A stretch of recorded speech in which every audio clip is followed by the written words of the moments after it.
I'm Eric Yakovich. I was the project manager on the Totem pole project, and I'm the economic development manager here at the port. So the pole was commissioned by William Weinberg in the 60s for the World's Fair. And it didn't make it to the World's Fair, and it was here in Kalama for several years, finished by members of the community and erected with a lot of support from local contractors and volunteers. The pole's been up since the early 70s, and Don Lelooska was the carver of the totem pole, and the Lelooska Foundation was very involved with us in this process. The Weinberg estate as well, the descendants of William Weinberg, were involved in this process and kept informed, and representatives of both were on site on Wednesday to see the process for the pole to be lowered. So we engaged our engineer from Berger-Abam, and we engaged NessCampbell Crane and J.H. Kelly, and we discussed options for bringing down the totem pole. We also talked to some other engineers as well, and we had a variety of options, such as a helicopter lift potentially. The two options that really rose to the surface were a land pick from a crane or a pick from the Columbia River from a barge-based crane. And ultimately we chose the land-based option as the most optimal. So when we chose our contractors, NessCampbell Crane Company and J.H. Kelly, we met several times to discuss safety for the community, bringing down the totem pole in a way that we could preserve it. We always intended to bring it down in one piece, and ultimately we were successful in doing that.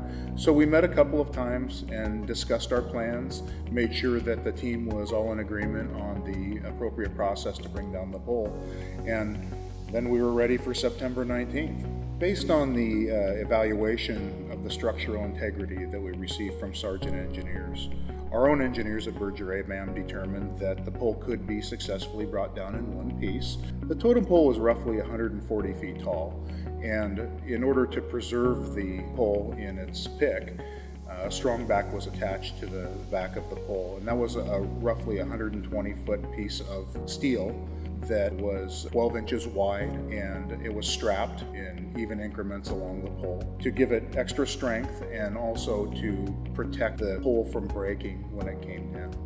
So we prepared for this event for 3 days. J.H. Kelly was on site welding the strong back for the totem pole, September 17th through September 19th. September 19th was the day of the pick, and all people were on site. The contractors were on site early in the morning, 6 a.m., and started preparing the pole. They attached the strong back to the pole, and we're ready to make the first pick around 2:30. The totem pole was attached very well to the foundation, and that first pick didn't work because it was still very attached to the concrete foundation. So they stepped back and did some work to remove the pole more fully from the foundation, and with two cranes, one to lift the totem pole, the second to turn the totem pole.